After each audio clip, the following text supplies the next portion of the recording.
कुरान की रिवीजन कर रहे थे, तो इसके हमारे 2 लेक्चर पहले हो चुके हैं। तो अपने 2 लेक्चर में हमने चैप्टर नंबर 10, 11 तक जो है रिवीजन कर लिया। तो आज का जो हमारा चैप्टर है वो है चैप्टर 10 तक हमने रिवीजन कर लिया। तो अब जो आज का हमारा चैप्टर है वो है चैप्टर 11, यह है सोशल स्ट्रैटिफिकेशन पे। तो सोशल स्ट्रैटिफिकेशन पे जो ज़्यादातर सवाल पूछा जाता है वो है सोशल मोबिलिटी, इसमें आ जाती है। तो सोशल मोबिलिटी क्या है? इसका मतलब ये है कि जब कोई बंदा एक ग्रुप को छोड़ के दूसरे ग्रुप को ज्वाइन कर लेता है, या फिर एक स्टेटस को छोड़ के दूसरा स्टेटस ज्वाइन कर लेता है, तो इस मैटर को, इस अमल को हम क्या कहेंगे? Social mobility. जैसे कि इसकी डेफिनेशन है कि हॉर्टन एंड हंट है, ये डेफिनेशन इसकी बताते हैं सोशल मोबिलिटी की, कि सोशल मोबिलिटी में be defined an act of moving from one social class to another, कि एक बंदे की एक सोशल क्लास से दूसरे सोशल क्लास में जो मूवमेंट है उसको सोशल मोबिलिटी कहा जाएगा। अब आगे जाके सवाल वो पूछ लेता है what is social mobility and how many types of social mobility. तो इसके हम लिखेंगे कि इसकी जो है वो 5 टाइप्स हैं सोशल मोबिलिटी की, और वो कौन कौन सी हैं उनको लहदा हम डिस्कस करते हैं। पहली है हमारी टेरिटोरियल मोबिलिटी। टेरिटोरियल मोबिलिटी का मतलब ये है कि जब कोई बंदा अपनी रेजिडेंस चेंज करता है, यानी कि रेजिडेंस चेंज करता है, रूरल में रह रहा था अर्बन में चला गया, अर्बन में रह रहा था रूरल में चला गया, तो जब उसके स्टेटस में, उसकी पोजीशन में कोई चेंज आएगा, उसके कोई टेरिटोरियल मूवमेंट की वजह से, तो उसकी इस मूवमेंट को कहा जाएगा टेरिटोरियल मोबिलिटी। तो उसके बाद है वर्टिकल मोबिलिटी। तो वर्टिकल मोबिलिटी का मतलब ये है कि जब कोई बंदा किसी स्टेटस की वजह से, किसी रैंक की वजह से वो या तो वो अपवर्ड स्टेटस में चेंज हो जाता है, या फिर वो डाउनवर्ड स्टेटस में चेंज हो जाता है, यानी कि या उसमें कोई हाईफाई तब्दीलियाँ आ जाती हैं, या फिर वो पहले मतलब किसी आला स्टेटस से ताल्लुक़ रखता था, बाद में किसी अदना स्टेटस से ताल्लुक़ रखना शुरू हो गया हो, तो इसको कहेंगे हम वर्टिकल मोबिलिटी। तो इसकी वर्टिकल मोबिलिटी की भी आगे से 2 टाइप्स हैं, एक है अपवर्ड मोबिलिटी और एक है डाउनवर्ड मोबिलिटी। अपवर्ड मोबिलिटी का क्या मतलब है कि the upward mobility is found down to upward and takes place when one is progressing in income status, job, education और एनी अदर रोल। इसका मतलब यह है कि जब एक बंदे की जॉब में, उसके स्टेटस में या उसकी इनकम में तब्दीली आ जाती है, उसमें इजाफा हो जाता है, या उसकी जॉब के रैंक में इजाफा हो जाता है, तो उसकी इस चेंज को कहा जाएगा अपवर्ड मोबिलिटी। या फिर इसकी उन्होंने एग्जांपल दी है कि एक वुमेन है, वो किसी ज़्यादा इनकम वाले बंदे से शादी कर लेती है, तो यानी कि उसकी अब वो अपनी पुअर कंडीशन से निकल गई है, तो अब उसकी जो है वो अच्छी कंडीशन अब बन गई है उसके उस हाई स्टेटस वाले बंदे से शादी करने की वजह से, तो ये भी एक अपवर्ड मोबिलिटी की एग्जांपल है। उसके बाद है डाउनवर्ड मोबिलिटी।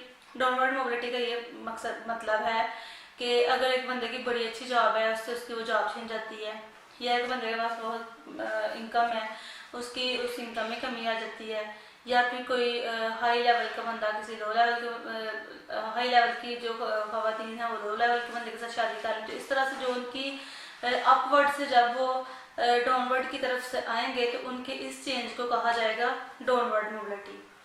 तो उसके बाद नेक्स्ट टाइप है हमारी हॉरिजेंटल मोबिलिटी। इसका क्या मतलब है? कहते हैं कि an alteration of profession with no significant movement up और down in the system of social status is called horizontal mobility.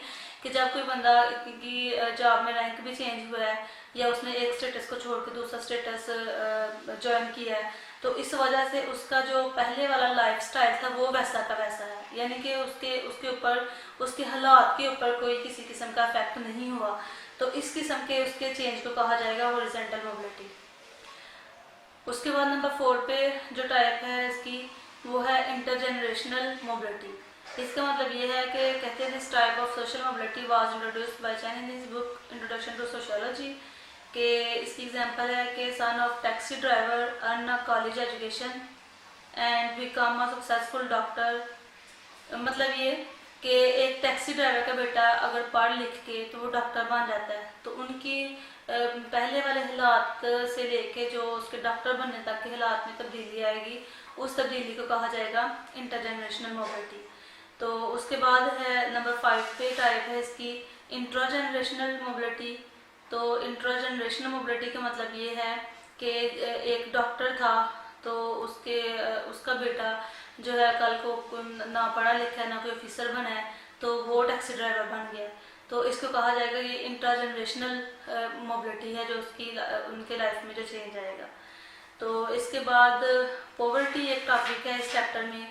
तो पॉवर्टी का मतलब ये है कि जैसे कहते हैं कि एक सोशल प्रॉब्लम है पाकिस्तान में आजकल, और इसकी क्या क्या वजूहत हैं पॉवर्टी की, तो वो हम लिख लेंगे जब हमने तमाम वो लिटरेसी में वजूहत देखी कि इससे क्या है कि लैक ऑफ एजुकेशन है, या फिर लोगों का जो माइंड सेटअप है वो ही नहीं चेंज हो रहा, या फिर मतलब बेरोज़गारी है, पढ़ लिख के भी जॉब्स वगैरह नहीं मिल रही। इस तरह की बेशुमार इसकी वजूहत हैं जो आप पॉवर्टी में इसमें लिख सकते हैं। तो उसके बाद एंड पे पॉवर्टी में डेविएंस एंड क्राइम उन्होंने हेडिंग दी हुई है। तो इसमें ये भी आप मेंशन कर सकते हैं कि पॉवर्टी की वजह से अपनी मटेरियल डिज़ायर को पूरा करने के लिए या अपने लाइफस्टाइल को बेहतर करने के लिए जो है अपनी बेसिक नीड्स के लिए उनको क्या करना पड़ता है कि डेविएंस और क्राइम करना पड़ते हैं उन लोगों को जो पुअर हैं। तो उससे क्या होता है कि डेविएंस करेंगे तो इसका मतलब यह है कि वो सोसाइटी के जो नॉर्म्स और कस्टम्स हैं उनकी वायलेशन कर रहे हैं। तो जब वो क्राइम कमिट करेंगे तो इसका मतलब ये है कि जो उनके ऊपर कॉन्स्टिट्यूशन ऑफ पाकिस्तान ने लॉ नाफज किया है वो उसकी वायलेशन करेंगे, तो उससे वो क्राइम कमिट करेंगे। तो इसकी वजह क्या होगी? पॉवर्टी। तो उसके बाद हमारा नेक्स्ट चैप्टर आ जाता है इसका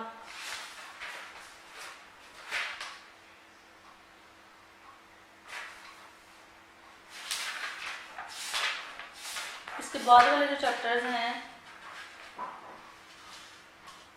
इनमें अब हमने क्लास में पहले नोट्स बनाए थे, वो थे हमारे सोशल मोबिलिटी पे और पॉपुलेशन एक्सपेंशन पे। तो इसके अलावा थे हमारे फैमिली पे। तो ये हम देख लेते हैं कि सोशल पॉपुलेशन एक्सपेंशन क्या है और सोशल मूवमेंट्स क्या हैं, इनकी हम अलग अलग देख लेते हैं। तो क्वेश्चन पूछा जाता है कि what do you mean by population expansion और over population, give its causes, इसकी वजूहत बताएं। अब पॉपुलेशन एक्सपेंशन का क्या मतलब है? इसका मतलब ये है कि जब बर्थ रेट इंक्रीज कर जाएगा डेथ रेट की बजाय, यानी कि डेथ रेट डिक्रीज करेगा और बर्थ रेट इंक्रीज करेगा, तो इससे क्या होगी? पॉपुलेशन एक्सपेंशन होगी। तो आगे है इसकी क्या क्या कॉजेज हैं पॉपुलेशन एक्सपेंशन की। तो उसमें है कि कुछ कल्चरल वैल्यूज हैं, कल्चरल वैल्यूज यानी कि जो रूरल एरियाज में कोई खास किस्म की उनकी बच्चों की तादाद को कंट्रोल करने में कोई प्लानिंग नहीं होती, तो इस वजह से उन्होंने और मेल चाइल्ड की डिज़ायर उनमें होती है। तो इस तरह के कुछ उनके जो एक कस्टम्स बनाए होते हैं सोसाइटी में उसके ऊपर कोई फोकस नहीं कर रहे होते और ना ही कोई उनके ऊपर जो है वो कोई सोच विचार करते हैं। तो इस वजह से क्या होता है? पॉपुलेशन एक्सपेंशन होती है। उसके बाद है पॉलीगेमी। पॉलीगेमी में ये है कि जब वो एक से ज़्यादा शादियां करते हैं तो उस वजह से भी उनके बच्चों की तादाद में इजाफा होता है, तो इस वजह से भी पॉपुलेशन एक्सपेंशन होती है। उसके बाद है इलिटरेसी, यानी कि लोगों में कोई ख़ास किस्म का शौर नहीं है, इलिटरेट पीपल हैं, उनको बस जो ख़ास किस्म का कोई फोकस नहीं होता बच्चों को कंट्रोल करने पे, उनकी पैदाइश पे, तो इस तरह से भी पॉपुलेशन एक्सपेंड होती है। उसके बाद है poor adoption of family planning, यानी कि लोग इस चीज़ की तरफ आते ही नहीं है कि हम फैमिली प्लानिंग के ऊपर गौर करें, तो इस वजह से इनकी जो है आबादी में इजाफा होता रहता है। उसके बाद है डिज़ायर ऑफ मेल चाइल्ड, कि अक्सर अमूमन विलेजेस में ऐसा होता है कि मेल चाइल्ड की ख्वाहिश में वो अपने बच्चों की तादाद बढ़ाते रहते हैं, तो इस वजह से भी क्या होता है? पॉपुलेशन एक्सपेंशन होती है। उसके बाद है हैविंग लार्ज फैमिली, के अपने लार्ज फैमिली के चक्रों में भी वो अपने बच्चों की तादाद में इजाफा करते रहते हैं, तो इससे भी क्या होता है? पॉपुलेशन एक्सपेंड होती है। उसके बाद है कि बेटर फूड, यानी कि लोगों का ये एक जहन होता है कि जितने ज़्यादा उनके मेल चाइल्ड होंगे वो बड़े होंगे तो उतना ज़्यादा अर्निंग होगी, तो इस तरह का भी एक उनका माइंड सेटअप होता है, इस वजह से भी फिर पॉपुलेशन एक्सपेंशन बढ़ती है। उसके बाद है बेटर हेल्थ फैसिलिटीज़, ये भी वजह है कि आजकल बेटर हेल्थ फैसिलिटीज़ का मतलब ये है कि आजकल अच्छे हॉस्पिटल्स हैं, तो कोई किसी किस्म की बीमारी आ जाती है अगर, तो उसको पूरे तौर पे कंट्रोल कर लिया जाता है। तो इस वजह से भी बर्थ रेट में जो है वो इजाफा है और डेथ रेट में कमी है। तो ये भी एक वजह है पॉपुलेशन के बढ़ने की। उसके बाद है कंट्रोल ऑन एपिडेमिक, यानी कि ये जो खास किस्म की बीमारियां हैं इनके ऊपर अब वो कंट्रोल पा लिया गया, जिस वजह से भी आबादी बढ़ती है। उसके बाद है अर्ली मैरिज। ऐसा होता है कि उम्र कम उम्र में लोगों की शादी कर दी जाती हैं, तो फिर ज़्यादा टाइम तक उनकी मेच्योरिटी आने तक उनमें उनकी बच्चों की तादाद में काफ़ी हद तक इजाफा हो चुका होता है, तो इस वजह से भी पॉपुलेशन एक्सपेंशन होती है। तो इसके अलावा एक हमारा क्वेश्चन था सोशल मूवमेंट पे। सोशल मूवमेंट्स क्या होती हैं, इसका क्या मतलब है? सोशल मूवमेंट का ये मतलब है कि जब सोसाइटी में कोई खास किस्म के मसाइल पैदा हो जाते हैं और उन मसाइल को ख़त्म करने के लिए, सोसाइटी को पुरअमन बनाने के लिए कोई समाजी तहरीक की जाती है। कुछ लोग उसके ऊपर बैठ के तो सोच विचार करते हैं ताकि उस मामले को सोसाइटी में से रिमूव किया जाए और एक पुरअमन सोसाइटी कायम की जाए। तो इससे फिर वो क्या करते हैं, मुख्तलिफ किस्म की सोशल मूवमेंट्स करते हैं। तो फिर जो सोशल मूवमेंट्स करके सोसाइटी में अमन सुकून कायम हो जाता है, जिनकी वजह से फिर वो एक हिस्ट्री बन जाती है। तो अब हम देखेंगे कि फीचर्स ऑफ सोशल मूवमेंट्स क्या हैं। सोशल मूवमेंट्स में वही आप इसकी डेफिनेशन, मीनिंग और ये सारा लिखने के बाद इसके फीचर्स ऑफ सोशल मूवमेंट्स पे आ जाएंगे, क्या क्या इसके हैं ज़रूरी फीचर्स हैं। पहला है हमारा कि सब्सटेंड कलेक्टिव बिहेवियर, कि इसके लिए सोशल मूवमेंट करने के लिए सबसे पहला जो एलिमेंट है वो क्या है, क्या चीज़ है? कहते हैं कि सब्सटेंड कलेक्टिव बिहेवियर, यानी कि लोगों का ये रवैया जाहिर करे कि वो जो मसला पैदा हुआ है सोसाइटी में उसके ऊपर सोच विचार करना चाहते हैं और उस मसले को सोसाइटी में से ख़त्म करना चाहते हैं। यानी कि उनका वो अपना कलेक्टिवली बिहेवियर शो करें कि हम इस मसले के ऊपर सोच विचार करने के लिए तैयार हैं, या जो लोग इसके ऊपर सोच विचार कर रहे हैं हम उनकी इस एफर्ट के साथ उनके साथ हैं। उसके बाद है डिस्टिंक्ट मोड्स ऑफ प्रोटेस्ट, या फिर ऐसा हो कि जो मसला पैदा हुआ है सोसाइटी में, जो प्रॉब्लम अराइज हुई है सोसाइटी में, उसके ऊपर मुख्तलिफ लोग प्रोटेस्ट कर रहे हैं, यानी कि एहतजाज हो रहा है और ये चीज़ समझी जा रही है कि वाकई में सोसाइटी में इस चीज़ को ख़त्म करने के लिए या इसके ऊपर मूवमेंट करने के लिए ज़रूरत है। उसके बाद है डिफाइंड स्ट्रक्चर।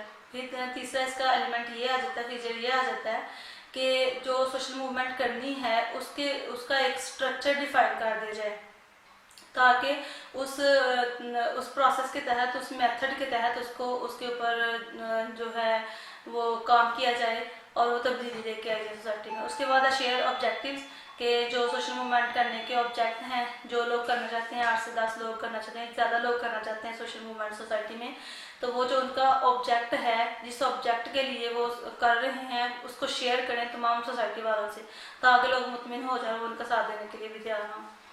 तो उसके बाद है थीरीज हैं सोशल मूवमेंट की, कुछ 3 तरह की इसकी थीरीज हैं। एक है रिसोर्सेज मोबिलाइजेशन, एक है पॉलिटिकल प्रोसेस और एक है न्यू सोशल मूवमेंट्स। तो फिर इसके बाद है इसकी टाइप्स आ जाती हैं इसकी सोशल मूवमेंट की। एक है रिफॉर्म मूवमेंट होती है, revolutionary movements, religious movements, alternative movements, resistance movement. अब इनको हम अलग देखते हैं कि ये क्या होती है। पहली है हमारी रिफॉर्म मूवमेंट। रिफॉर्म मूवमेंट का मतलब क्या है कि जब हम सोसाइटी में अगर देखते हैं कि जो मौजूदा हालात हैं उनमें वो कोई पुरअमन सोसाइटी वाले नहीं हैं, तो उन हालात को चेंज करने के लिए, उसकी माशरे की इस्लाह करने के लिए जब कोई मूवमेंट की जाती है, जैसा कि पहले ऐसा होता था कि ख़वातीन की तलीम को लाजमी नहीं था समझा जाता सोसाइटी में। तो इससे क्या हुआ कि इसके ऊपर मुख्तलिफ किस्म की मूवमेंट्स की गई और लोगों का जो माइंड था उसको वॉश किया गया, उनको बताया गया कि ख़वातीन की तलीम हासिल करना भी उनके लिए किस कदर ज़रूरी है। तो इस तरह की जो मूवमेंट्स होंगी उनको कहा जाएगा रिफॉर्म मूवमेंट्स। उसके बाद रेवोल्यूशनरी मूवमेंट्स के जब सोसाइटी में कोई इनकलाब लाने के लिए मूवमेंट की जाएंगी, कोई ज़्यादा बेहतरी लाने के लिए मूवमेंट्स की जाएंगी, तो इस किस्म की मूवमेंट्स को कहा जाएगा रेवोल्यूशनरी मूवमेंट्स। तो उसके बाद है कि रिलीजियस मूवमेंट्स, जब कोई मजहब के नाम पे कोई पॉइंट अराइज होता है सोसाइटी में, तो उस को ख़त्म करने के लिए या उसको बेहतर करने के लिए या प्रॉपरली रिलीजियस के मुताबिक चलने के लिए जो मूवमेंट्स की जाएगी उस मूवमेंट को कहा जाएगा रिलीजियस मूवमेंट्स। और उसके बाद है अल्टरनेटिव मूवमेंट्स। अल्टरनेटिव मूवमेंट्स का मतलब ये है कि हम देखेंगे कि 10 साल बाद सोसाइटी में अगर कोई मसला पैदा हुआ है तो फिर हम हिस्ट्री को देखेंगे कि हिस्ट्री में ऐसा कभी कोई मसला पैदा हुआ था पहले सोसाइटी में, तो अगर हुआ था तो उसको कैसे लोगों ने हल किया था, किस तरह से उसके ऊपर मूवमेंट्स की गई थी, तो उस मूवमेंट की वजह से क्या उसमें कोई चेंज आया था, तो अगर तो वो चेंज आया होगा, उससे कोई फ़ायदा हुआ होगा सोसाइटी वालों को, तो फिर वो अल्टरनेटिव मूवमेंट करेंगे, उस जैसी मूवमेंट दोबारा से करेंगे ताकि सोसाइटी में चेंज लाया जाए। उसके बाद रेजिस्टेंस मूवमेंट। रेजिस्टेंस मूवमेंट का मतलब ये है कि अगर कोई बंदा किसी गलत पॉइंट पे मूवमेंट कर देता है तो उसकी उस मूवमेंट की मज़ाहमत करने के लिए जो मूवमेंट की जाएगी, उसको रोकने के लिए जो मूवमेंट की जाएगी, उस मूवमेंट को कहा जाएगा रेजिस्टेंस मूवमेंट।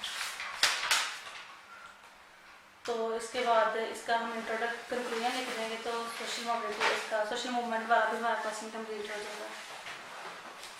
और अब हमारा एक टॉपिक रह गया है फैमिली। फैमिली हमारा टॉपिक रह गया एक, तो इसमें पूछा जा सकता है कि what is family and how many types of family, या discuss the structure of family. इस तरह से भी ये सवाल भी आपको पूछ लेता है कि what are the functions of the family, तो आप ये लिखेंगे। और स्ट्रक्चर ऑफ फैमिली में क्या लिखेंगे चीज़ें आप, इसमें हम लिख देंगे जो हमारे तमाम फैमिली मेम्बर्स हैं, एक घर में कौन कौन रहता है, जैसे हस्बैंड एंड वाइफ रहते हैं, father and son, father and daughter, mother and son, mother and daughter, brother and brothers, sister and sisters, brother and sisters. तो ये एक फैमिली स्ट्रक्चर है। तो उसके बाद है कि फैमिली की types, how many types of family, तो मुख्तलिफ टाइप्स हैं इसकी। पहली हमारी बाय साइज एंड स्ट्रक्चर के, साइज और स्ट्रक्चर के लिहाज से फैमिली की ये कौन सी टाइप है, तो कहते हैं इसमें भी आगे से मुख्तलिफ टाइप्स आ जाते हैं, जैसे कंजुगल और न्यूक्लियर फैमिली। इसका मतलब ये है कि ये ऐसी फैमिली होती है जिसमें माँ बाप के साथ उनके गैर शादीशुदा बच्चे रह रहे हों, तो इस तरह की फैमिली को कहा जाएगा, ये कंजुगल फैमिली है। उसके बाद है कंसेगुएंट फैमिली। तो कंसेगुएंट फैमिली में हमारा आ जाएगा कि this family is founded upon blood relationship of a large number of Keynes relationship, यानी कि जहाँ पे सगे बहन भाई जिस फैमिली में रह रहे होंगे तो उस किस्म की फैमिली को कहा जाएगा कंसेगुएंट फैमिली। उसके बाद है हमारी एक्सटेंडेड फैमिली आ जाती है, कि कहते हैं कि जब शादी के बाद 2 या फिर 2 से ज़्यादा लोग जो हैं वो अपने वालिदैन के साथ रह रहे हों, तो इसको कहा जाएगा कि ये एक्सटेंडेड फैमिली है। फिर आगे जाके इसकी पैट्रिलिनियल और मैट्रिलिनियल बताई गई है कि जो वालिद के साथ रहते होंगे तो पैट्रिलिनियल होंगे, जो माँ के साथ रहते होंगे वो मैट्रिलिनियल फैमिलीज में आ जाएंगे। तो फिर आगे जाके एक स्टेम फैमिली इसकी टाइप आ जाती है। स्टेम फैमिली का मतलब ये है कि जिसमें सिर्फ एक बच्चा अपने वालिदैन के साथ शादीशुदा रहता है, बाकी सब पैदा हो चुके होते हैं, तो फैमिली की इस टर्म को कहा जाएगा स्टेम फैमिली। उसके बाद है दूसरी, पहली अब हमारी टाइप थी कि बाय साइज एंड स्ट्रक्चर, और उसके बाद अगली टाइप जो है फैमिली की वो आ जाएगी बाय मैरिज। बाय मैरिज में भी आगे उन्होंने इसकी टाइप्स बताई हुई हैं कि एक है एक्सोगैमी और एक है एंडोगैमी। एक्सोगैमी का क्या मतलब है कि जहाँ पे the partner is chosen from outside a defined group, it means मेयर सेम लाइनेज में not marry, marriage out of kinsman is exogamy, such marriage also भी आउट ऑफ बरादरी। यानी कि एक्सोगैमी का मतलब ये है कि जब शादी आउट ऑफ बरादरी की जाती है तो इस तरह की टाइप को कहा जाएगा एक्सोगैमी फैमिली। उसके बाद दूसरी है एंडोगैमी, यानी कि जब शादी अपनी फैमिली के अंदर ही की जाएगी तो इस टाइप को कहा जाएगा एंडोगैमी। उसके बाद जो थर्ड नंबर पर टाइप आ जाती है वो है बाय रेजिडेंस। तो बाय रेजिडेंस के लिहाज से भी इसकी 3-4 टाइप हैं। पहली है पैट्रिलोकल, कि जब दोनों जो है मियाँ बीवी अपने वालिदैन के साथ रह रहे हों तो इसको कहा जाएगा पैट्रिलोकल फैमिली। मैट्रिलोकल का मतलब ये होगा कि जब दोनों जो बच्चे हैं वो the husband and wife lives with the parents of wife, यानी कि जब हस्बैंड एंड वाइफ के वालिदैन के साथ रह रहे हों तो उसको मैट्रिलोकल फैमिली कहा जाएगा। उसके बाद न्यू लोकल फैमिली।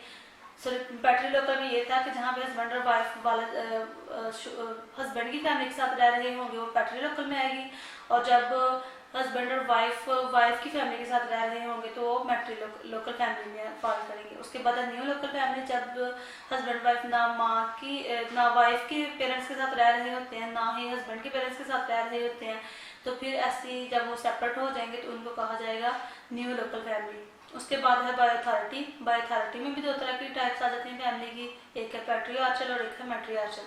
पैट्रियार्चल का मतलब ये है कि जब according to power and authority the family is called patriarchal dominant in all its affairs, यानी कि जब वालद पूरे घर की कफालत कर रहा हो, वो कमा के ला के तमाम ज़रूरत फैमिली की पूरी कर रहा हो, तो ऐसी फैमिली को कहा जाएगा पैट्रियार्चल।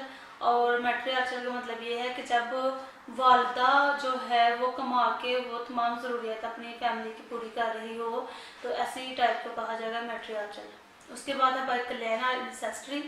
इससे क्या मतलब है, कहते हैं कि पैट्री, इसमें भी 3 टाइप्स हैं, पैट्रीलिनियल, मैट्रीलिनियल और बायलिनियल। पैट्रीलिनियल का मतलब ये है कि according to lines of descent the relation is traced in father.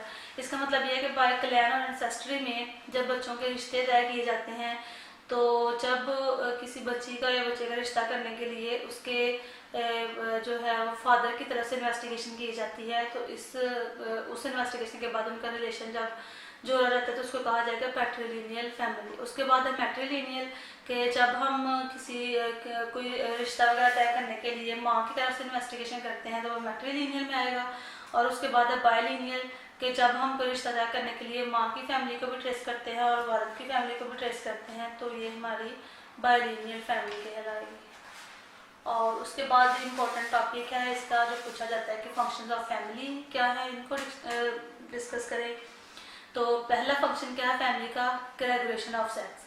मतलब ये कि बच्चों की शादियाँ करवाने के बाद उनके जायज़ रिलेशनशिप बनाए जाएं ताकि वो जो हैं वो एक दूसरे के साथ बगैर हेजिटेशन फील किए वो लाइफ गुजारें। तो इसलिए फैमिली का पहला फंक्शन यही है कि वो अपने बच्चों की शादियाँ करवाएं। दूसरा क्या है, रिप्रोडक्शन के शादी के बाद जब उनके बच्चे होते हैं तो ये भी उनका एक फंक्शन है कि अपनी फैमिली को आगे से बढ़ाना। उसके बाद है सोशलाइजेशन, यानी कि बच्चों की पैदाइश के बाद फिर वो क्या करते हैं, सोसाइटी के जो कस्टम्स हैं, जो नॉर्म्स हैं, वो प्रॉपरली उनको सिखाते हैं। जो वैल्यूज़ हैं, जो अपनी फैमिली के तमाम वैल्यूज़ हैं, वो उनको सिखाते हैं। और वो सीखने के बाद जब वो बड़े हो जाते हैं, आगे से उनकी शादियाँ होती हैं, उनके बच्चे होते हैं और इससे एक प्रॉपर सोशलाइजेशन का तरीका कहा जा जाता है। ये भी इसका फंक्शन है फैमिली का। और उसके बाद है अफेक्शन। अफेक्शन करना भी फैमिली का फ़र्ज़ है अपने बच्चों पे कि उनकी जो तमाम बेसिक नीड्स हैं उनको पूरा करें। अगर किसी किस्म की उनको कोई प्रॉब्लम है तो उनका साथ दें। तो इस तरह से हर हालात में उनको मैनेज करें, अपने बच्चों को उनके ऊपर अफेक्शन करें। ये भी फैमिली का एक फंक्शन है। उसके बाद है सेफ गार्ड ऑफ इंटरेस्ट। बच्चों का इंटरेस्ट देखें कि उनका किस चीज़ में इंटरेस्ट है, किस तरह के वो बनना चाहते हैं, अपने फ्यूचर में क्या करना चाहते हैं, उनका स्टडी में इंटरेस्ट है, उनका कोई काम करने में इंटरेस्ट है, जैसा भी है उनका इंटरेस्ट है तो उसको वो क्या करें, सेफ गार्ड करें उसके इंटरेस्ट को। ये भी फैमिली का एक फंक्शन है। उसके बाद है प्रोटेक्शन कि फैमिली का एक ये भी फंक्शन है कि वो प्रोटेक्शन तहफ़्फ़ुज़ फ्राहम करें अपने बच्चों को, उनको हर हाल से प्रोटेक्शन फ्राहम करें। उसके बाद है इकनॉमिक, उनकी तमाम जो बेसिक नीड्स हैं उनके बेटर लाइफस्टाइल के लिए वो भी उनकी पूरी करें। उनके पैसों की ज़रूरत, उनकी खाने पीने की, पहनने ओढ़ने की तमाम ज़रूरत पूरी करें। ये भी फंक्शन है फैमिली का। उसके बाद है एजुकेशन, बच्चों को एजुकेशन दिलाएं और अपने बच्चों को पढ़ाई लिखाएं। ये भी फैमिली का एक फंक्शन है। उसके बाद है रिक्रिएशंस, यानी कि उनको साथ उन बच्चों के लिए वो सैर तफरीह के लिए या उनकी इंजॉयमेंट के लिए भी कुछ ऐसी एक्टिविटीज़ करें जिससे बच्चों का जो है वो माइंड फ्रेश रहे। तो इससे ये भी एक फंक्शन है फैमिली का। और उसके बाद है रिलीजियस एंड कल्चरल वैल्यूज़। ये भी फैमिली का फंक्शन है कि तुम्हारी जो रिलीजियस और कल्चरल वैल्यूज़ हैं सोसाइटी की वो भी अपने बच्चों को सिखाएं, वो उनको बताएं। तो ये थे फैमिली के फंक्शंस। और इसके बाद आपके ये फैमिली के फंक्शंस और टाइप्स ऑफ फैमिली वाला क्वेश्चन कंप्लीट हो जाता है।